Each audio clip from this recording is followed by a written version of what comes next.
ಓಂ ಪ್ರಣಮ್ಯ ಶ್ರೀಪತಿಂ ಸರ್ವಾನ್ ಗುರುಂಶ್ಚಾತ ಪ್ರವಚ್ಮ್ಯಹಂ ಯಥಾಮತಿ ಹರೇ ಪೂಜಾ ವಿಧಿಂ ವೈಷ್ಣವ ಸಮ್ಮತಂ.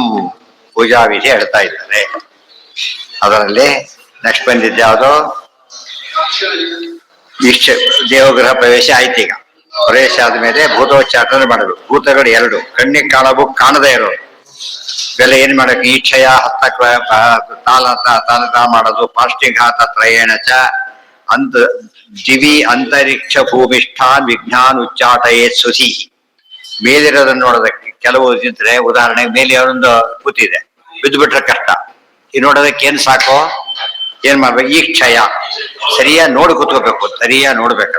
ತುಂಬಾ ಜನಕ್ಕೆ ಅಭ್ಯಾಸ ಇರೋದಿಲ್ಲ, ಪದ್ಯ ಮುಟ್ಟಿಬಿಡ್ತಾರೆ, ಪದ್ಯ ಇತ್ತು ಗೊತ್ತಾಯ್ತು. ಸರಿಯಾಗಿ ನೋಡಿ, ಏನು ಇಟ್ಟಿನ ಪದಾರ್ಥ ಎಲ್ಲ ವಾಚ್ ಮಾಡ್ಬೇಕು. ಅದೇನಾದ್ರೂ ಮೇಲಿಗೆ ಪದಾರ್ಥ ಸೇರಿದೆಯಾ ಅದೊಂದು ರೀತಿ. ಮೇಲಿರೋದೆಲ್ಲ ಹುಡುಕ್ಬೇಕಲ್ಲ, ಅಲ್ಲಿ ಸಿಗಬೇಕು, ತಪ್ಪಂತ ಮೇಲೆ ಬಿಡ್ಬೋದು, ಅದೆಲ್ಲ ನೋಡಿ ಬಿಡ್ಬೇಕು. ಎರಡನೇದು ಪುಷ್ಪಕ್ಷೇಪೇಣ, ಮುಟ್ಟಿ ನೋಡ್ಬಾರ್ದು ಅವನೀಗ. ಹೂ ಹಾಕ್ಬಿಟ್ರೆ ಏನಾಗತ್ತದ ಹೊರಟೋಗ್ಬಿಡು. ಮೂರನೇದು ಪಾಷ್ಟಿಘಾತ ತ್ರಯೇಣ ಚ, ಮೂರಿದೆ. ದಿವಿ ಅಂತರಿಕ್ಷ ಭೂಮಿಷ್ಠ. ಭೂಮಿಷ್ಠ ಅಂದ್ರೆ ಭೂಮಿಯಲ್ಲೇ ಓಡಾಡ್ತಿದ್ರೆ ಪಟ ಪಟ ಹೊಡೆದ್ರೆ ಹೋಗ್ಬಿಡುತ್ತೆ, ಶಬ್ದಕ್ಕೆ ಓಡ್ಬಿಡುತ್ತೆ. ಕೆಲವು ಪ್ರಾಣಿಗಳಿಗೆ ಅವ ಶಬ್ದ ಜ್ಞಾನ ಬರುತ್ತೆ, ಬೇರೆ ಬರೋದಿಲ್ಲ ಅವಕ್ಕೆ. ಸೊ ಅದು ಹೋಗ್ಲಿಕ್ಕೋಸ್ಕರ ಶಬ್ದ ಮಾಡ್ಬೇಕು. ಕೆಲವಕ್ಕೆ ಕಣ್ಣಿಗೆ ಕಾಣೋದಾದ್ರೆ ಹೀಗೆ ಮಾಡ್ಬೇಕು, ಅದೇ ವಿಘ್ನ ಹೇಗೆ ಪರಿಹಾರ ಮಾಡ್ಬೇಕು. ಇವಕ್ಕೆಲ್ಲ ಎರಡಿದೆ. ಪ್ರಾಕ್ಟಿಕಲ್ ಹೇಗೆ ನಡ್ಕೋಬೇಕು ಒಂದು ತೋರಿಸಿನಾಗ. ಇನ್ನು ಬೇರೆ ಬೇರೆ ಬೇರೆ ಅದಕ್ಕೆ ಮಂತ್ರ ಹೇಳ್ಬೇಕು. ಅಪಸರ್ಪಂತೆ ಅದನ್ನ ಹೇಳ್ಬೇಕು, ಇದರಿಂದ ಹೋಗೋದಿಲ್ಲ. ಅಪಸರ್ಪಂತೆಯೇ ಭೂತ ಇತಿ ಮಂತ್ರಂ ಪಠನ್ನಪಿ ಭೂತ ವಿಚ್ಚಾಟ್ಯ ನಾರಾಚ ಮುದ್ರಯ ಬಂಧಯೇ ದಿಶಃ. ಅಲ್ಲಿ ಕುತ್ಕೊಂಡ್ಬಿಟ್ಟು ಅಪಸರ್ಪಂತೆಯೇ ಭೂತ ಸಂಧ್ಯಾವಂದ ಕಾಲಕ್ಕೆ ಅದೇ ಮಂತ್ರ ಹೇಳ್ಬೇಕು. ಇಲ್ಲಿ ಸಂಧ್ಯಾವಂದ ವಿಘ್ನ ಪರಿಹಾರ ಅಲ್ಲಿ, ಇಲ್ಲಿ ದೇವ ಪೂಜೆ ವಿಘ್ನ ಪರಿಹಾರ ಇಲ್ಲಿ. ಅಪಸರ್ಪಂತೆಯೇ ಭೂತ ಶಬ್ದಕ್ಕೆ ಎರಡರ್ಥ ಬಂತಲ್ಲಿ. ಒಂದರ್ಥ ಭೂತಗಳು, ಇನ್ನೊಂದರ್ಥ ಭೂತ ಅಂದ್ರೆ ವ್ಯಕ್ತಿಗಳು. ಯಾರು ಪೂಜೆ ಡಿಸ್ಟರ್ಬ್ ಮಾಡೋದಾಗಿದ್ರೆ ಏನ್ ಮಾಡಕ್ ಬರದೇ ಇರಲಿ ಅಂತ ಹೇಳ್ಬೇಕು. ಅವ್ರು ಯಾರು ಬರ್ಕೊಡೋದು, ಈಗ ಪೂಜೆ ಡಿಸ್ಟರ್ಬ್ ಆಗತ್ತೆ ಅಂತ ಹೇಳ್ಬೇಕು. ಮಂತ್ರಂ ಪಠನ್ನಪಿ. ಆಮೇಲೆ ಭೂತಾನ್ ಉಚ್ಚಾಟ್ಯ ನಾರಾಚ ಮುದ್ರಯ ಬಂಧ. ನಾರಾಚ ಮುದ್ರ ಅಂದ್ರೆ ಖಡ್ಗ, ನಾರಾಚ ಅಂದ್ರೆ ಖಡ್ಗ ಹೀಗನ್ಬೇಕು. ಅದು ನಾರಾಚ ಮುದ್ರ ಅಂತ ಹೆಸರು. ನಾರಾಚ ಖಡ್ಗ, ಖಡ್ಗ ತೋರಿಸಿದ ತಕ್ಷಣ ಏನಾಗ್ತದೆ, ಓಡೋಗ್ಬಿಡ್ತಾವಲ್ಲ ಹಾಗೆ. ಅಪೈವೇತ್ಯಾದಿಭ್ಯಶ್ಚ ಏವಾಪಿತ್ರ ರುಚೌ ಪಠೇ ನಿವಾರ್ಯ ಮಾನುಷಂ ಗಂಧಂ ಏಭಿರ್ ಮಂತ್ರೈಸ್ತು ಪೂಜಕ. ಅಪೈವ ಅಂತ ಒಂದು ಮಂತ್ರ, ಏವಾಪಿತ್ರ ಇನ್ನೊಂದು ಮಂತ್ರ, ಎರಡು ಮಂತ್ರ, ಮತ್ತು ಏಭ್ಯಶ್ಚ ಮತ್ತು ಮೂರು ಮಂತ್ರ ಇದೆ. ಮೂರು ಮಂತ್ರದಿಂದ ಇದು ಒಂದಾಯ್ತು, ಇವು ಎರಡಾಯ್ತು. ನಿವಾರ್ಯ ಮಾನುಷಂ ಗಂಧಂ ಮಂತ್ರ ಹೇಳ್ಕೊಟ್ರೆ ಏನು ಉಪಯೋಗ ಅಂದ್ರೆ ಮಾನುಷ ಗಂಧ ನಿವಾರಣೆ. ಮಾನುಷ ಗಂಧ ನಿವಾರಣೆ. ಅವರು ದೇವತೆಗಳು, ದೊಡ್ಡ ದೇವರಿದ್ದಾರೆ. ನಮ್ಮದೆಂಥದ್ದಿದು ಮಾನುಷ ದೇಹ. ಉದಾಹರಣೆಗೆ ನಾವು ಇಲ್ಲೇ ಹೋಗಿ ಬಡಿಯೋ ಚರಂಡಿ ನೀರು ಬಿಟ್ಟು ಸಾಯ ಕಾಣೋದಿಲ್ಲ, ಅದು ದುರ್ವಾಸನೆ. ನಮ್ಗೆ ಎಷ್ಟೇ ಮನುಷ್ಯನಿಗಂತ ಶ್ರೇಷ್ಠ ಇದ್ರು ಕೂಡ ದೇವತೆಗಳ ಮುಂದೆ ಅಲ್ಲ, ಅದು ದುರ್ಗಂಧ ಇದ್ದಾಗೆ ಇರೋದು. ಅದಕ್ಕೋಸ್ಕರ ನಾವು ಇನ್ನೇನು ಮಾಡಕ್ ಬರೋದು, ನಾವೇ ಪೂಜೆ ಮಾಡ್ಬೇಕಾದ್ರಿಂದ ಮಂತ್ರ ಹೇಳ್ಕೊಂಡು ಕ್ಷಮಿಸಿ ಅಂತ ಕೇಳ್ಕೋಬೇಕು. ದುರ್ಗಂಧ ಮಾನುಷ ಗಂಧ ನಿರಾಸ ಮಾಡಬೇಕು. ಬಂಧಯೇ ದಿಶಃ ಮಾನುಷ ಗಂಧ ಇರುತ್ತೆ ಅಂತ ಹೇಳಿ ಗುರುತು, ಪ್ರಾಣಿಗಳು ಗುರುತು ಹಿಡಿಯುತ್ತೆ. ಮನುಷ್ಯ ವಾಸನೆ ಹಿಡಿಯುತ್ತೆ ಅಂತ ಹೇಳೋದಿಲ್ಲ, ಪ್ರಾಣಿಗಳು ಗುರುತು ಸಿಗುತ್ತೆ. ಕಪಿಲಗೀತೆಯಲ್ಲಿ ಎಲ್ಲ ಹೇಳ್ತಾರೆ ಪ್ರಾಣಿಗಳು ಎಷ್ಟು ವಿಧ, ಯಾವ ಪ್ರಾಣಿ ಏನೇನು ಶಕ್ತಿ ಇದೆ. ಕೆಲವು ಸ್ಪರ್ಶ ಜ್ಞಾನ ಇದೆ, ಕೆಲವಕ್ಕೆ ಈ ಶಬ್ದ ಜ್ಞಾನ ಇದೆ, ಕೆಲವಕ್ಕೆಲ್ಲ ಗಂಧ ಜ್ಞಾನ. ಒಂದೊಂದು ರೀತಿ ಇರುತ್ತೆ. ಎಲ್ಲ ಇರೋ ಮನುಷ್ಯರಿಗೊಂದೇ. ಈ ಮನುಷ್ಯ ಜನ್ಮ ಯಾತಕ್ಕೆ ಶ್ರೇಷ್ಠ ಅಂತ ಹೇಳಕ್ ಹೊರಟು ಕಪಿಲಗೀತೆ ಎಲ್ಲ ಹೇಳ್ತಾ ಬರ್ತಾರ. ಗೊತ್ತಾಯ್ತಾ? ಜಡ ಪದಾರ್ಥಕ್ಕಿಂತ ಚೇತನ ಪದಾರ್ಥ ಶ್ರೇಷ್ಠ ಶುರು ಮಾಡಿ ಹೇಳ್ತಾ ಹೇಳ್ತಾ ಒಂದು ಮನುಷ್ಯನವರೆಗೂ ಬರ್ತಾರೆ. ಅದರಲ್ಲೂ ಕೂಡ ಯಾರಾಗ್ತಾರೆ, ಮೇಲ್ ಬಂದ ಬ್ರಾಹ್ಮಣ ಶ್ರೇಷ್ಠ ಆಗ್ತದೆ. ಬ್ರಾಹ್ಮಣರು ಬುದ್ಧಿ ಇರೋ ಬ್ರಾಹ್ಮಣ ಶ್ರೇಷ್ಠ, ಅಲ್ಲಿಂದ ಶುರು ಬರುತ್ತೆ. ಓದೋರು ಬ್ರಾಹ್ಮಣ, ಅರ್ಥ ಮಾಡಿಕೊಂಡು ಬ್ರಾಹ್ಮಣ, ಅರ್ಥ ಹೇಳೋ ಬ್ರಾಹ್ಮಣ, ಕನ್ವಿನ್ಸ್ ಮಾಡೋ ಬ್ರಾಹ್ಮಣ, ಅದು ಹೇಳೋ ನಡ್ಕೊಳ್ಳೋ ಬ್ರಾಹ್ಮಣ. ಅಲ್ಲೂ ತಾರತಮ್ಯ. ಮತ್ತೆ ಬರೀ ಹೇಳ್ತಾರೆ ಏನು ಉಪಯೋಗ ಇಲ್ಲ ಅಂತ, ಅದಲ್ಲ. ಅದು ಒಳ್ಳೆ ಇದೆ ತಾರತಮ್ಯ. ಓದು ಅದೊಂದು ರೀತಿ ತಾರತಮ್ಯ. ಅದು ಕೂಡ ತಾರತಮ್ಯನೇ. ನಾವೇನ್ ದೇವತಾ ತಾರತಮ್ಯ ಹೇಳ್ತೇವೆ, ಪ್ರಾಣಿ ತಾರತಮ್ಯ. ಅದರಲ್ಲೂ ಮನುಷ್ಯರಾದ್ಮೇಲೆ ಇವ್ರು ಬರ್ತಾರೆ. ಆಮೇಲೆ ಋಷಿ ಮುನಿಯಪ್ಪ ಮತ್ತೆ ದೇವರವರಿಗೆ ಹೋಗ್ಬೇಕು. ಮತ್ತೆ ಅದು ಗೊತ್ತಾಯ್ತಾ? ಎಂಡ್ ಆಗಬಾರ್ದು ಅಲ್ಲಿ. ನಾವು ಸಾಮಾನ್ಯ ತೃಣಜೀವಿಗಳು ಅಂತ ಹೇಳ್ಬಿಡ್ತಾರೆ ಅಷ್ಟೇ. ತೃಣಜೀವಿ ಚಿಕ್ಕ ಜೀವಿಗಳಿಗೆ ಮಿನಿಮಮ್ ಕೆಪಾಸಿಟಿ ಇರುತ್ತಲ್ಲ, ಅದು ಅರ್ಥಕ್ಕೆ ಹೇಳಿ. ಕಲ್ಪಯಿತ್ವ, ಆಮೇಲೆ ಕಲ್ಪಯಿತ್ವ ಜಮನಿಕಾಂ ದೇವಮಾತ್ಮಾನಂತರ. ಆರುಹ್ಯ ವೇದಿಕಾಂ ಪಶ್ಚಾತ್ ಬ್ರಹ್ಮಪಾರಸ್ತವಂ ಪಠೇ. ಕಲ್ಪಯಿತ್ವ ಇವ ನಮಗೂ ದೇವರ ಮಧ್ಯೆ ಒಂದು ತೆರೆ ಇದೆ ಅಂತ ತಿಳ್ಕೋಬೇಕು. ಗೊತ್ತಾಯ್ತಾ? ನಾವು ವಾಸ್ತೆ ಬರ್ತಾ ಇದ್ರೆ ಕ್ಷಮಿಸು ಅಂತ ಹೇಳಿ ಆಮೇಲೆ ಮಂತ್ರ ಹೇಳಿದ ಮೇಲೆ ತೆರೆ ತೆಗಿಬೇಕು. ಅಂತರ ಅದ್ರ ಮಧ್ಯೆ ಇರ್ತಕ್ಕಂಥವನ್ನು ಕಲ್ಪಿಸಿಕೊಂಡು ಆಮೇಲೆ ಅದನ್ನ ಹೋಯ್ತು ಅಂತ ಅನ್ಕೋಬೇಕು ಮಂತ್ರ ಹೇಳಿದ ಮೇಲೆ. ವೇದಿಕೆಯನ್ನು ಮಣಿ ಮೇಲೆ ಕೂಡ್ತಾ ಇಷ್ಟೊತ್ತು ಕೂತಿಲ್ಲ ಅವ್ನು ಇನ್ನು ಕೂಡ ದೇವ ಪೂಜೆ ಬೀಟ ಇದೆ ತಾನು ಕೊಡ್ಲಿಕ್ಕೆ ಅದ್ರ ಮೇಲೆ ಕೊಡ್ಬೇಕು. ಎತ್ತರ ಇದ್ರೆ ಹತ್ತಬೇಕು, ಸರಿ ಇದ್ರೆ ಹಾಗೆ ಕೊಡ್ಬೇಕು. ಆಯ್ತಾ? ಅಷ್ಟೇ. ಯಾಕಂದ್ರೆ ವೇದಿಕೆ ಎತ್ತರ ಇರ್ಬೇಕಲ್ಲ, ದೇವ್ರ ಮೇಲೆ ಇರ್ತಾರೆ. ಅದಕ್ಕೆ ಕೆಳಗೆ ನೀವು ಸ್ವಲ್ಪ ಎತ್ತರ ಇದ್ರೆ ಪೂಜೆ ಮಾಡೋ ಸುಲಭ ಆಗತ್ತೆ, ಸುಲಭ ಆಗೋದಿಲ್ಲ. ಅದ್ರ ಪೀಠ ಬೇರೆ ಇಲ್ಲದವ್ರು ಕೃಷ್ಣ ಆಸನ ಹಾಕೊಂಡಿರ್ತಾರೆ, ಆಸನದಲ್ಲಿ ಕೊಡ್ಬೇಕು ಅಂತ. ಇದೆಲ್ಲ ಹೇಳಿದ ಮೇಲೆ ನೆಕ್ಸ್ಟ್ ಪ್ರೊಸೆಸ್ ಯಾವ್ದು? ಹೌದು ನಿಂತ್ಕೊಂಡೇ ಮಾಡು. ಯಾಕಂದ್ರೆ ಇನ್ನು ಹೋಗಿರ್ತಾರೆ ಕೂಡ್ಬೇಕು, ಆಮೇಲೆ ತಾನೇ ಕೊಡೋದು. ಆಗವಾರ್ಥ ಬ್ರಹ್ಮಪಾರ ಸ್ತೋತ್ರ ಹೇಳಬೇಕು. ಬ್ರಹ್ಮಪಾರ ಸ್ತೋತ್ರ ಕಂಪಲ್ಸರಿ. ಬ್ರಹ್ಮಪಾರ ಸ್ತೋತ್ರ ಹೇಳಿದ್ರೆ ದೇವರ ಮುಟ್ಟೋ ಅಧಿಕಾರನೇ ಬರೋದಿಲ್ಲ ಅಂತ ಹೇಳಿ. ಬ್ರಹ್ಮಪಾರ ಸ್ತೋತ್ರ ಏನು ಅಂತ ಕೇಳೋರಿಗೆ ಅದು ಗೊತ್ತಿಲ್ಲ ಅಂತ. ಅದು ವಿಷ್ಣು ಪುರಾಣದಲ್ಲಿ ಬರುತ್ತೆ. ಅದು ಸರಿಯಾಗಿ ಓದ್ಕೊಂಡು ಎಷ್ಟು ಅರ್ಥ ಇದೆ ನೋಡಿ. ಅದು ದೇವ್ರು ಮುಟ್ಬೇಕಾದ್ರೆ ಈ ಪರಿಜ್ಞಾನ ಇದ್ದವನು ಮುಟ್ಟಬೇಕು. ಇವ್ರು ಎಷ್ಟು ದೊಡ್ಡವನು ಅಂತ ಅರ್ಥ ಆದಾಗ ನೋಡೋ ರೀತಿ ಬೇರೆ ಆಗುತ್ತೆ. ಯಾರೋ ಬಂದಿರ್ತಾರೆ, ಅವ್ರು ನೋಡ್ತೇವೆ ದೊಡ್ಡವರು ಕರಿಯೋ ಬಂದ ತಾನೇ ಹೋಗ್ಲಿ ಕರಿಯೋಕೆ ಹೋಗ್ತಾರೆ. ಕೆಲವ್ರನ್ನ ಕರಿ ಅಂತ ಏನು ಕೇಳಿ ಅಲ್ಲೇ ಕಳಿಸಿ ಬಿಡೋದು. ದೇವರು ಸರ್ವೋತ್ತಮನಾದ್ದರಿಂದ ಆತನ ಈ ರೀತಿ ಅನುಸಂಧಾನ ಮಾಡ್ಕೊಂಡು ಕೇಳಬೇಕು. ಸ್ತೋತ್ರ ಹೀಗಿದೆ, ಬ್ರಹ್ಮಪಾರ ಸ್ತೋತ್ರ ಹೀಗಿದೆ. ನಿರ್ಮಾಣ ವಿಸರ್ಜನೆ ಮಾಡಿ ಗೋಪಿಚಂದ ಹಚ್ಕೊಳ್ತಾರೆ. ಹಾಗೆ ಮಾಡ್ಬೇಕು, ಮುಂಚೆ ಹಚ್ಕೊಂಡ್ರೆ ಏನೂ ತಪ್ಪಲ್ಲ. ಯಾಕೆ ಗೊತ್ತಾ? ಅದೇ ನಿರ್ಮಾಲ್ಯ.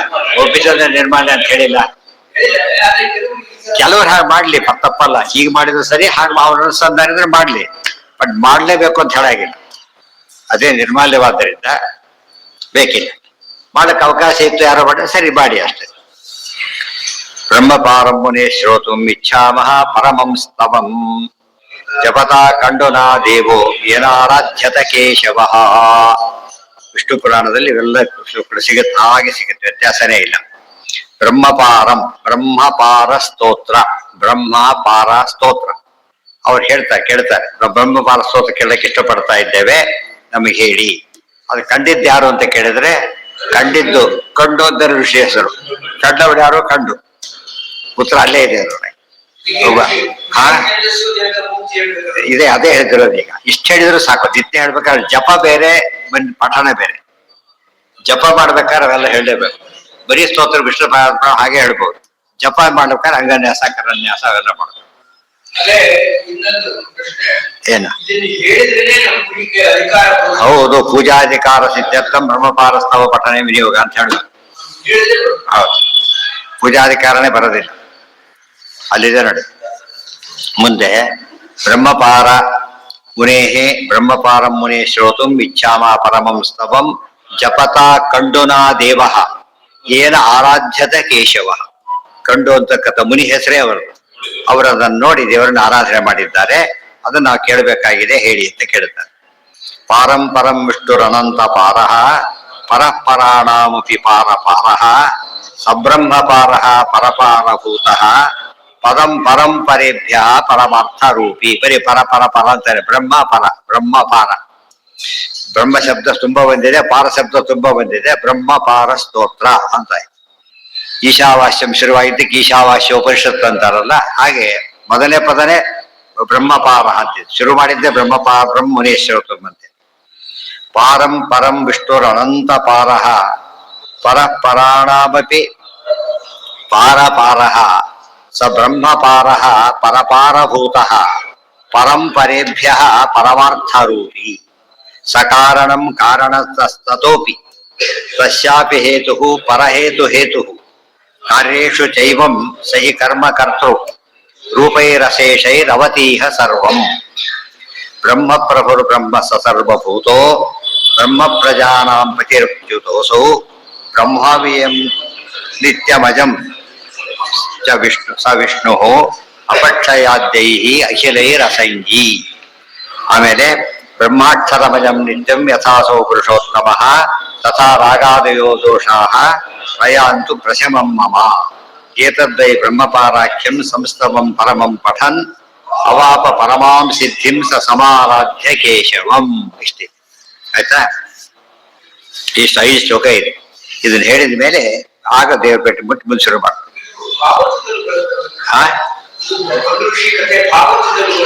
ಭಾಗವತಲ್ಲಿ ಬರೋದೆ ಬರೀ ವಿಷಯ ಇದೆಲ್ಲ ಸ್ತೋತ್ರ ಬರೋದಿಲ್ಲ. ಸ್ತೋತ್ರ ಬರೋದು ವಿಷ್ಣು ಪುರಾಣದಲ್ಲಿ ಸೇರಿಸ್ಕೋಬೇಕು. ಈ ಕಥೆ ವಿಷ್ಣು ಪುರಾಣ ಭಾಗವತದಲ್ಲಿ ಬರುತ್ತೆ, ಈ ಸ್ತೋತ್ರ ಬರೋದು, ಕಥೆ ಬರುತ್ತೆ, ಇದು ಬರೋದು ಅದರಲ್ಲಿ, ಸ್ತೋತ್ರನೇ ಬರೋದಿಲ್ಲ. ಆಯ್ತಾ. ಕಲ್ಪಯಿತ್ವಾ ಇವನಿಗೆ ಆರುಹ್ಯ ವೇದಿಕಾಂ ಪಶ್ಚಾತ್ ಬ್ರಹ್ಮಪಾರಸ್ತವಂ ಪಠೇತ್ ಆಗಮಾರ್ಥಂತು ದೇವಾನಾಂ ಗಮನಾರ್ಥಂತು ರಕ್ಷಸಾಂ ಗುರು ಘಂಟಾರವಂ ತತ್ರ ದೇವತಾಹ್ವಾನ ಲಾಂಛನಂ. ಇದು ಇನ್ನೊಂದು ದೊಡ್ಡ ಭೂತಗಳು, ರಾಕ್ಷಸರು, ಹಸುರರಿದ್ದಾರೆ. ಇದಕ್ಕೆಲ್ಲ ಹೋಗೋದಿಲ್ಲ ಅವರು. ಸಿಟ್ಟು ಬಿಡೋದು ಕೆಲವು ಬಿಡೋದಿಲ್ಲ, ಕೆಲವು ತೋರಿಸಿ ಬಿಟ್ಟು ಬಿಡ್ತಾರೆ, ಕೆಲವು ಬಿಡೋದಿಲ್ಲ. ನೋಡೋದಿಲ್ಲ. ನಾನು ಕೂತಿದ್ದೀನಿ ಆಯ್ತು ಹೋಗೋದಿಲ್ಲ, ಅದಕ್ಕೆಲ್ಲ ಹೋಗೋದು. ಅದಕ್ಕೆ ಗಂಟೆ ಬರ್ಸ್ಬೇಕು ಅವ್ರಿಗೆ. ಆಗಮಾರ್ಥಂತು ದೇವಾನಾಂ ಗಮನಾರ್ಥಂತು ರಕ್ಷಸ. ಅದು ಮಂಗಳವಾದ್ಯ ಅವ್ರಿಗೆ ಆಗೋದಿಲ್ಲ, ಮಂಗಳವಾದ್ಯ ಆಗೋದಿಲ್ಲ. ಆದ್ರಿಂದ ಇದು ಬಾರಿಸಿದ ತಕ್ಷಣ ಏನಾಗುತ್ತೆ, ಓಡೋಗ್ಬಿಡ್ತಾರೆ. ಇದಾದ್ರೆ ಬರ್ತಾರೆ. ಆಗಮಾರ್ಥಂತು ದೇವಾನಾಂ ಗಮನಾರ್ಥಂತು ರಕ್ಷಸ ಗುರು ಘಂಟಾರವಂ ತತ್ರ ದೇವತಾಹ್ವಾನ ಲಾಂಛನ. ದೇವತೆಗಳನ್ನ ಆಹ್ವಾನ ಮಾಡೋದಕ್ಕೆ ಗುರುತು ಅಂದ್ರೆ ಗಂಟೆ ಬಾರಿಸಿದ್ರೆ ದೇವರು ಬರ್ತಾರೆ. ಸುರರು ಬರ್ತಾರೆ, ಅಸುರರು ಹೋಗ್ಬಿಡ್ತಾರೆ. ಸುರರು ಬರ್ತಾರೆ, ಅಸುರರು ಹೋಗ್ತಾರೆ. ಇವ್ ಪೊಲೀಸ್ ವಿಜಲ್ ಹಾಕಿದ ತಕ್ಷಣ ಕಾಡು ಓಡೋಗೋದಿಲ್ಲ, ಗೊತ್ತಾಯ್ತ? ಸಿಂಪಲ್ ಅದು. ಬೆಲ್ ಹೊಡೋದ ತಕ್ಷಣ ಕ್ಲಾಸ್ಗೆ ಹೋಗೋದು, ಕ್ಲಾಸ್ ಮುಗಿಸ ಹೊರಗೆ ಬರೋದು. ಇವ್ರಾಗ ದೈತ್ಯ ಸ್ಟೂಡೆಂಟ್ಸ್ ಎಲ್ಲ ಹೊರಗೆ ಹೋಗ್ತಾರೆ, ಊರು ಬರ್ತಾರೆ. ಆಗಮಾರ್ಥ ಗಂಟೆಗೆ ಪ್ರಾಧಾನ್ಯ ಹೇಳ್ತಾರೆ. ಸರ್ವವಾದ್ಯಮಯಿ ಗಂಟ. ಗಂಟೆ ಅದಕ್ಕೆ ಬಾರಿಸ್ಬೇಕು, ಅದಕ್ಕೆ ಎಲ್ಲಾ ವಾದ್ಯಗಳ ಚಿಹ್ನೆ ಅದರಲ್ಲಿ ಇರುತ್ತೆ. ಸರಿಯಾದ ಗಂಟೆ ಮಾಡಿದ್ರೆ ಓಂ ಅಂತ ಇರುತ್ತೆ, ಓಂ ಶಬ್ದ ಬರುತ್ತೆ. ನಿಲ್ಲಿಸಿದ್ರು ಕೂಡ ಹಾಗೆ ರೆಸೊನೆನ್ಸ್ ಹಾಗೆ ಬರ್ತಾ ಇರುತ್ತೆ. ಒಳ್ಳೆ ಗಂಟೆಗಳಿದ್ದಾಗ ನಾವು ಟ್ಯೂನಿಂಗ್ ಫೋರ್ಕ್ ಅಂತ ನೋಡ್ತಾ ಇರೋದು, ಆ ತರ ಇರುತ್ತೆ. ಎಲ್ಲ ಶಬ್ದ ಬರುತ್ತೆ. ಅದು ಸರಿಯಾದ ಗಂಟೆ. ಅದು ಗಂಟೆ ಬಾರಿಸ ಆ ತರ ನೋಡ್ತಾ ಹೋಗುದು. ಯಾರು ಹೇಳಿದ? ಅದು ಗಟ್ಟಿದ ಬಾರಿಸೋದು, ಗಟ್ಟಿದ ಬಿಟ್ಬಿಟ್ಟು ಗಟ್ಟಿ ಬಿಟ್ಟು. ಅದು ಮಠದಲ್ಲಿ ಯಾಕೆ ಮಾಡ್ತಾರೆ ಅಂದ್ರೆ, ಮಠದಲ್ಲಿ ಇದು ಊಟಕ್ಕೆ ಕರೆಯೋದು ಸೌಂಡ್ ಮದ್ದು ಬರೋದಿಲ್ಲ. ಅವ್ರ ಪ್ರಕಾರ ಅದು ಸೈರಡ್ ಕೂಗಿದ್ರೆ ಫ್ಯಾಕ್ಟ್ರಿ ಜನ ಬರ್ತಾರಲ್ಲ, ಹಾಗೆ ಅವ್ರು ಸೀದಾ ಇಲ್ಲಿ ಬರೋದೇ ಸೀದಾ ಇದಕ್ಕೆ ಹೋಗ್ಬಿಡ್ತಾರೆ, ಎಲೆ ಹಿಡಿದಕ್ಕೆ ಹೋಗ್ತಾರೆ, ಬರೋದೇ ಇಲ್ಲ. ಅದಲ್ಲ, ಅದು ಬೇರೆ. ಅಲ್ಲಿ ಪ್ರಶ್ನೆ ಬಂದಿದ್ದೇನೆಂದ್ರೆ, ಎಷ್ಟು ಜನದ ಊಟ ಆಯ್ತು ಅಂತ ಲೆಕ್ಕ ಹೇಳ್ಬೇಕಾಗಿದೆ. ಲಕ್ಷ ಜನದ ಊಟ ಆದ ತಕ್ಷಣ ಏನ್ ಮಾಡ್ತಿದ್ರು, ಗಂಟೆ ಬಾರಿಸೋದು, ಶಂಖ ಊದೋದು. ಆ ಉತ್ತರ ಏನಂತ, ಇಷ್ಟು ಜನದ ಊಟ ಆಯ್ತು ಈಗ ಅಂತ. ಆ ರೀತಿ ನಾನ್ ಸ್ಟಾಪ್ ಬಾರಿಸ್ತಿದ್ರಂತೆ. ಎಷ್ಟು ಜನದ ಊಟ ಆಗಿರ್ಬೇಕು, ಎಷ್ಟು ಜನ ಊಟ ಮಾಡಿರ್ಬೇಕು. ಅದು ಆ ಲೆಕ್ಕದ ಪ್ರಸಂಗನೇ ಬೇರೆ, ಈ ಅರ್ಥ ಅಲ್ಲ. ಎಷ್ಟು ಜನ ಕೇಳಿದ್ರೆ ಮಾಡ್ಬೇಕು ಅಂತ ಹೇಳಿ ಊಟ ಆಗ್ತಾರೆ, ಗಂಟೆ ಬಾರಿಸೇ ಊಟ ಮಾಡೋದು. ಅದು ಕೆಲವೆಲ್ಲ ಶಾಸ್ತ್ರಕ್ಕಿಂತ ಇಂಥವು ಜಾಸ್ತಿ ಸೇರ್ಕೊಂಡ್ಬಿಟ್ರು. 3 ಜನ ಬ್ರಹ್ಮಚಾರಿಗಳು ಇರಬಾರ್ದು, ಒಂದೇ ಸತಿ ಮಾಡಬಾರ್ದು ಅಷ್ಟೇ ಹೊರತು. ಕೆಲವು ಮದುವೆ ಆಗದೆ ಉಪನಯನ ಬಿಡ್ತಾರೆ ಓದೋರ್ಗೆ. ಆಗಿದ್ರೆ ಹಾಗೆ ಮಾಡೇ ಎಷ್ಟೋದ್ರ ಉಪನಯನ ಇಲ್ದ ಮಾಡ್ಬಿಡ್ತಾರೆ. ಉಪನಯನ ಇಲ್ದಾಗ ಆಗ್ಬಿಡತ್ತ. 3 ದಿನ 4 ಆಗ್ಲಿ ಅವ್ರಿಗೆ ಮದುವೆ ಆಗ್ಲಿಲ್ಲ, ಅವ್ರಿಗೆ 3 ದಿನ ಆಗಲಿಲ್ಲ. ಎಷ್ಟು ಮೂರ್ಖರಿರುತ್ತೆ. ಇಂಥವೆಲ್ಲ ಕೇಳ್ಬಿಟ್ಟಿರುತ್ತೆ. ಶಾಸ್ತ್ರ ಕೇಳೋದು ಅಂದ್ರೆ ಇಂತ ಕೇಳೋದೇ ಜಾಸ್ತಿ ಇರುತ್ತೆ. ಹಾಗಿಲ್ಲ.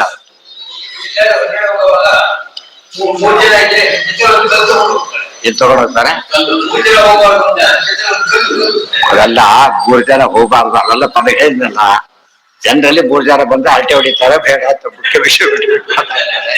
ಅವೆಲ್ಲ ಇರ್ತದೆ. ಅದು ದೇವ ಪಾಲಿಸೋದು ತಪ್ಪಲ್ಲ. ಅದು ಟೂ ಮಚ್ ಟೂ ಬ್ಯಾಡ್ ಅಂತಾರಲ್ಲ, ಅತಿ ಮಾಡೋದು. ಅಪ್ಪ ಈ ಕೆಲವು ಶಕರಗಳು ಸರಿಯಾದ ತಪ್ಪಲ್ಲ, ಕೆಲವು ಸುಳ್ಳ ಕಲ್ಪನೆ ಮಾಡ್ಕೊಂಡಿರ್ತಾರೆ. ಸರಿಯಾಗಿದ್ದನ್ನ ಅನುಸರಣೆ ಮಾಡಿದ್ರೆ ತಪ್ಪಲ್ಲ. ಯಾರೋ ಏನಿತ್ತು ಅದು ತಲೆ ಇಲ್ಲದೆ ಹೇಳಿದ್ದನ್ನು ಫಾಲೋ ಮಾಡಕ್ ಹೋಗುದು. ಮನೇಲಿ ಗೀತಾ ಇಟ್ಕೋಬಾರ್ದು, ಮಹಾಭಾರತ ಪುಸ್ತಕ ಇಟ್ಕೋಬಾರ್ದು. ಯಾಕೆ ಗಲಾಟೆ ಆಗುತ್ತೆ. ಅವ್ರು ಯಾಕೆ ಹೇಳ್ತಾರೋ, ಮಹಾಭಾರತ ಪುಸ್ತಕ ಇದ್ರೆ ಅವ್ರು ಎಂಟ್ರಾಲ್ಗೆ ಸಿಗಲ್ಲ. ಅವ್ರಿಗೆ ಇದು ಹೊರಗೆ ಹಾಕ್ಬಿಟ್ರೆ ತಾವು ಬರ್ಬೋದು. ಅದು ಕುತಂತ್ರ. ಭಗವದ್ಗೀತಾ ಪುಸ್ತಕದಲ್ಲಿ ಇಟ್ಕೋಬಾರ್ದು ಎಲ್ಲ ಹೇಳಿರ್ತಾರೆ. ಇವತ್ತು ಉಪನ್ಯಾಸ ಇದ್ದಾರೆ ನಮ್ಮವ್ರು, ಬೇರೆಯವರು. ಇದೆಲ್ಲ ತಪ್ಪು. ಅಂದ್ರೆ ಅವ್ರು ಒಳ್ಳೇದನ್ನ ಬಿಡಿಸ್ಬಿಟ್ಟು ಕೆಟ್ಟದನ್ನ ಇಟ್ಕೊಳಕ್ ಹೇಳ್ತಾರೆ. ಅವ್ರು ಬರ್ಬೋದಾಗ.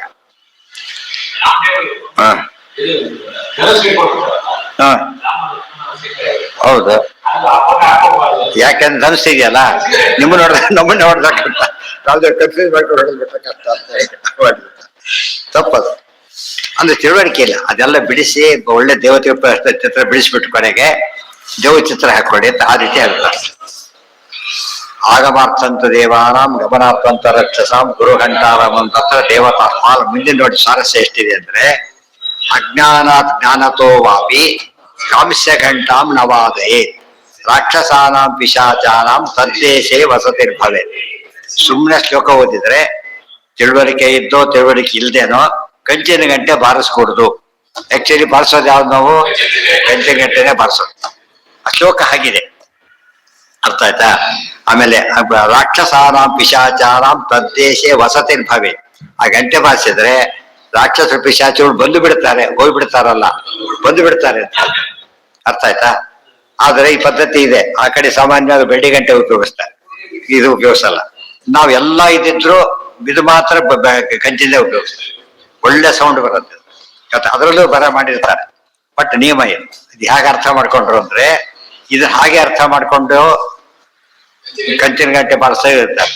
ಬೇರೆ ರೀತಿ ಅರ್ಥ ಮಾಡ್ಕೊಂಡ್ರು ಯದಿ ಸೇರಿಸ್ಕೊಂಡ್ಬಿಟ್ಟು ಯದಿ ಕಾಂಸ ಗಂಟಾಂ ನಾವು ಅದೇ ಕಂಚಿನ ಗಂಟೆ ಬಾರಿಸ್ತಾ ಹೋದ್ರೆ ಅಲ್ಲಿ ಬರ್ತಾರೆ. ಎರಡು ಪದ್ಧತಿ ಇರೋದ್ರಿಂದ ಯಾವ ಸರಿ ಅಲ್ಲಿ ಹೇಳ್ಬ, ಎರಡೂ ಸರಿನೇ. ಅವ್ರು ಅರ್ಥ ಮಾಡ್ಕೊಂಡಿದ್ದಾರೆ, ಆ ತಕ್ಕಂತೆ ನಡೆಸ್ಬೇಕು ಅಷ್ಟೇ ಹೊರತು ಪ್ರಮಾಣ ಇದೆ, ಇಬ್ಬರಿಗೂ ಪ್ರಮಾಣ ಇದೆ. ರಾಕ್ಷಸಾನಾಂ ಪಿಶಾಚಾನಾಂ ತದ್ವೆಲ್ಲ ಸಂಪ್ರದಾಯ ಭೇದಗಳು ಅಂದ್ರೆ ಹಾಗೆ. ಇದು ವ್ಯಾಲಿಟಿ, ಇದು ಅಲ್ಲಿ ಸಂಪ್ರದಾಯ ಹಾಗಿದೆ, ಇದು ಹೀಗಿದೆ. ನಮ್ಮದು ನಮಗೆ, ಅವ್ರಿಗೆ ಇದು ದೋಷ ಅಲ್ಲ. ಕೆಲವೊಂದು ಹಾಗೆ ಮಾಡಬಾರ್ದು. ಈಗ ಊಟ ಮಾಡೋ ಸಂಪ್ರದಾಯ ಇದೆ, ಅವೆಲ್ಲ ಮಾಡಬಾರ್ದು. ಯಾಕೆ? ಎಲ್ಲೂ ಇಲ್ಲ ಸುಳ್ಳುಗಳವೆಲ್ಲ. ಕೆಲವು ಸಂಪ್ರದಾಯ ಇರುತ್ತೆ, ವ್ಯತ್ಯಾಸ ಮಾಡಿರ್ತಾರೆ. ಅದು ಯಾವ್ದೋ ಕಾರಣಗಳಿರುತ್ತೆ, ನಮ್ಗೆ ಗೊತ್ತಾಗೋ ಕಾರಣ ಕೆಲವಿರುತ್ತೆ, ಕೆಲವು ಗೊತ್ತಾಗೋದಿಲ್ಲ. ಆದ್ರಿಂದ ಅದನ್ನ ನಾವು ಆ ವಿರೋಧ ಮಾಡ್ಲಿಕ್ಕೆ ಹೋಗ್ಬಾರ್ದು. ಅಲ್ಲ, ಆ ಸ್ಥಳಕ್ಕೆ ಅನ್ವಯವಾಗುತ್ತೆ. ಕೆಲವು ಸಲ ದೇಶ ಭೇದ ವ್ಯವಸ್ಥೆ ಮಾಡ್ತಾರಲ್ಲ ಹಾಗೆ ಅವರೇ ಅದು ಅವರ ಹಿನ್ನೆಲೆ ಇರುತ್ತೆ. ತುಂಬಾ ಜನ ಮಾಡಿದಾಗ ಏನೋ ಒಂದು ಕಾರಣ ಇರಬೇಕು ಅಂತ ಹೇಳಿ ನಮ್ಗೆ ಗೊತ್ತಿಲ್ಲ ಅಂದ್ ಮಾತ್ರಕ್ಕೆ ತಪ್ಪು ಅಂತ ಹೇಳ್ಬಾರ್ದು. ಯಾವ್ದೋ ಒಂದು ಕಾರಣದಿಂದ ಮಾಡಿರ್ತಾರೆ, ಅವ್ರಿಗೆ ವ್ಯವಸ್ಥೆ ಮಾಡಿರ್ತಾರೆ. ರಾಕ್ಷಸಾನಾಂ ಪಿಶಾಚಾನಾಂ ತದ್ದೇಶೇ ವಸತಿರ್ಭವೆ ತಸ್ಮಾತ್ ಸರ್ವ ಪ್ರಯತ್ನೇನ ಘಂಟಾಂ ಆವಾದಯೇತ್ತತಃ. ಇಲ್ಲಿ ನೋಡಿ ವಿಷಯನೇ ಬೇರೆ ಆಯ್ತು. ಅಂತೂ ಗಂಟೆ ಬಾರಿಸದೆ ಪೂಜೆ ಮಾಡಬಾರ್ದು ಅಷ್ಟೇ ಇದಕ್ಕೆ ಅರ್ಥ. ಈ ವಾಕ್ಯಕ್ಕೆ ಏನರ್ಥ ಅಂದ್ರೆ, ಗಂಟೆ ಇಲ್ಲದೆ ಪೂಜೆ ಮಾಡಿದ್ರೆ ದೋಷ. 32 ದೋಷಗಳಲ್ಲಿ ಇದು ಒಂದು ದೋಷ ಇದೆ. ಗಂಟೆ ಬಾರಿಸದೆ ಪೂಜೆ ಮಾಡೋದು ಭಾರಿ ತಪ್ಪು, ಮಾಡಿಕೊಡುದು. ಕಾಂಸ್ಯ ಘಂಟಾಂ ನವಾದಯೇ ತಸ್ಮಾತ್ ಸರ್ವ ಪ್ರಯತ್ನೇನ ಘಂಟಾಂ ಆವಾದಯೇತ್ ತತಃ ತಥೋ ಜವನಿಕಾಂ ತ್ಯಕ್ತ್ವ ನಿರ್ಮಾಲ್ಯಂ ವಿಸೃಜೆ. ಇಲ್ಲಿವರೆಗೂ ಜವನಿಕಾ ಇರಬೇಕು, ಹಾಕೊಂಡಿರ್ತಾರೆ. ಈಗ ತೆಗೆದು ಆಮೇಲೆ ಏನ್ ಮಾಡ್ಬೇಕು ಅವರು? ನಿರ್ಮಾಲ್ಯ ವಿಸರ್ಜನೆ ಈಗ ಮಾಡ್ಬೇಕು. ಟಿಕಾರ ಹೇಳ್ದ ಮಾಡ್ಬೇಕು, ಯಾರ್ದಾರು ಮಾಡಿ ನೋಡ್ಕೊಂಡ್ ಮಾಡ್ಬೇಕು. ಅವ್ರು ಹೇಳ್ದ ಮಾಡ್ಬೇಕು. ಸುಧಾ ಬರೋದು ಇಲ್ಲೋರಿ ಸುಧಾ ಇಲ್ಲಿ ಬೇಸಿ ಡೌಟ್ ಬಂದ್ರೆ ಸುಧಾ ಬರೋದು ಇದಾಗ್ಬಿಡುತ್ತೆ. ಇಮ್ಯಾಜಿನ್ ಮಾಡ್ಬೋದು. ನಾವು ತೆರೆ ಇದೆ ಅಶ್ಯೂಮ್ ಮಾಡ್ಬೇಕು. ಅಶ್ಯೂಮ್ ಕಲ್ಪನೆ ಅಂದ್ರೆ ಸೈನ್ಸ್ ಅಶ್ಯೂಮ್ ಅದು. ಸೊ ಇಲ್ಲದನ್ನ ಕಲ್ಪನೆ ಮಾಡೋದಲ್ಲ. ಅದೇನ್ ತಿಳ್ಕೊ, ತೆರೆ ಇದೆ, ಇದೆ ನಮಗೆ ತೆರೆ ಇದೆ, ನಮಗೆ ವಿಜಿಬಲಿ ತೆರೆ ಇದೆ, ಅದನ್ನ ಮನಸ್ಸ ಅನ್ಕೋಬೇಕು. ಎರಡ ಅರ್ಥವನ್ನು ಜ ಮತ್ತು ಯಾ ಕಡೆ ವ್ಯತ್ಯ. ಯಮ ಜವ ಯಾ ಜಾ ಆಗ್ಬಿಡೋದು. ಯಮುನಾ ಜಮುನಾ, ಆ ಕಡೆ ಯಮುನಾ ಜಮುನಾ ಇದೆ ಅಂತಾನೆ ಕರೆಯೋದು. ಪಾಠ ಅಂತಿರಲ್ಲ, ಭಾಷೆ ಇದ್ರಲ್ಲಿ ವ್ಯತ್ಯಲ್ಲ. ಯಜಯವರ ಭೇದ ಯಾ ಮತ್ತು ಯಾ ಕಡೆ ವ್ಯತ್ಯ. ಅದು ಸಂಸ್ಕೃತಲ್ಲೂ ಇದೆ, ಇದ್ರಲ್ಲೂ ರಳಯವರ ಭೇದ, ಕೆಲವೆಲ್ಲ ಪದಗಳಿದೆ ಆ ತರ. ತೆರೆ ತೆರೆ ತೆರೆ ಅಲ್ಲಿಗೆ ನಾಳೆ ದಿವಸ ಮುಂದಿನ ಪಾಠ. ಒಂದು ಗಂಟೆ ಭಾಷೆ ಆಯ್ತಲ್ಲ, ಶುರುವಾಗುತ್ತೆ. ಮುಂದೆ ಶುರುವಾಗೇ ಇಲ್ಲ ಅಭಿಷೇಕ. ಬಂದಾಗ ಕೇಳ, ಅದು ಹೇಳಿ ಬಂದಾಗ ಕೇಳಬೇಕು. ಇನ್ನು ಶುರುವಾಗಿ ನಾಳೆ